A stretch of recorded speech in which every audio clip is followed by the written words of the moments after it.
ঈদের দিন সকালবেলায় এইরকম একটা সেমাই হলে আর কিছুই লাগে না, এতটা খেতে এবং সুস্বাদু হয়। আসসালামু আলাইকুম, ওয়েলকাম টু মাই চ্যানেল কুকু সুলতানা রাজিয়া। আজকে আমি দেখাবো কিভাবে বাসায় খুব সহজে আপনারা শাহী জর্দা সেমাইটা রান্না করতে পারেন। এখানে আমি 1 প্যাকেট সেমাই নিয়েছি। এখন আমি এই সেমাইগুলা প্যাকেট থেকে বের করে নিব।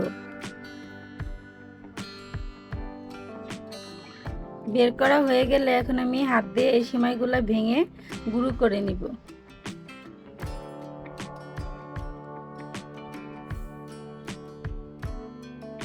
এভাবে আমি ছোট ছোট করে ভেঙে নিব। এদিকে আমি একটা ফ্রাই প্যান চুলায় বসিয়ে দিয়েছি। ফ্রাই প্যানটা গরম হওয়ার পর এখানে আমি ঘি দিয়ে দিয়েছি 1 কাপের মতো। ঘিটা গরম হয়ে আসার পরে আমি 2টো এলাচ, 2টো দারচিনি, 2টো তেজপাতা দিয়ে দিব। আর এই মশলাগুলো একটু গরম হয়ে আসলে আমি এখানে কাজু বাদাম আর কাঠবাদাম দিয়ে দিব, কিশমিশ দিয়ে দিব, দিয়ে একটু নেড়ে চেড়ে নিব। এভাবে যখন একটু একটু ভাজা হবে আর ফ্লেভার আসবে তখন আমি ভেঙে রাখা সেমাইগুলো দিয়ে দিব। সেমাইগুলো দেওয়ার পরে আমি এইভাবে নেড়ে চেড়ে ভেজে নিব। একটু সময় নিয়ে এই সেমাইটা নেড়ে চেড়ে ভেজে নিতে হবে। এই সেমাইটা যতটা ভাজা ভালো হবে সেমাইটার স্বাদটাও বেশি বেড়ে যাবে। এভাবে যখন সেমাইটা ভাজতে ভাজতে একটা কালার চেঞ্জ হয়ে আসবে তখন মনে করবেন যে সেমাইটা পুরোপুরি ভাজা হয়ে গেছে। এখন আমি এখানে চিনি দিয়ে দিব। আমি এখানে 1 কাপ চিনি দিয়ে দিয়েছি। মিষ্টিটা আপনাদের পছন্দ অনুযায়ী দিতে পারেন, মিষ্টি যে যেমন খান। এখানে আমি কুড়িয়ে রাখা 1 কাপ নারকেলের কুচি দিয়ে দিয়েছি। এখন আমি সব উপকরণগুলো সুন্দরভাবে নেড়ে চেড়ে মিশিয়ে নিব।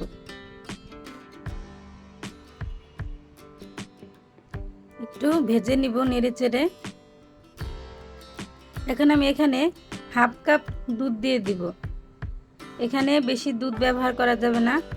আমি 1/2 কাপ দুধ দিয়েছি কারণ এই চিনিটা যাতে তাড়াতাড়ি গলে যায় আর এই চিনির থেকে যে শিরাটা বের হবে ওইটাইতে পুরা রান্নাটা হয়ে যাবে। এভাবে নেড়ে চেড়ে সেমাইটা রান্না করতে হবে। এখন একটু পর পর নেড়ে চেড়ে এভাবে রান্না করতে হবে।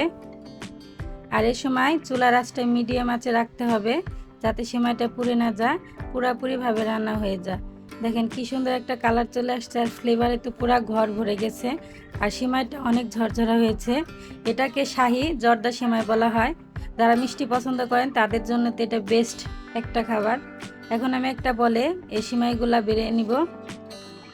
আমার চ্যানেলটা সাবস্ক্রাইব করে আমার পাশে থাকবেন আর নতুন নতুন ভিডিও পাওয়ার জন্য। আর এই সেমাইটা অবশ্যই রান্না করে খেয়ে দেখবেন, কেমন হয় আমাকে জানাবেন। আমার বাসায় তো এই সেমাইটা অনেক পছন্দ করে, এদিন ঈদের দিনে আমার এই সেমাইটা বানাতে হয়।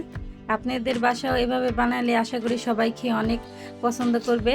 এখানে আমি ডেকোরেশন করার জন্য কাজু বাদাম আর কাঠবাদাম কুচি করে নিয়ে উপর দিয়ে এভাবে ছিটিয়ে দিব। আর কিছু ফুলের পাপড়ি দিয়ে দিয়েছি যাতে দেখতে সুন্দর হয়। এখানে আপনারা গোলাপের পাপড়িটা ব্যবহার করতে পারেন। আজকের মতো এখানে, আসসালামু আলাইকুম।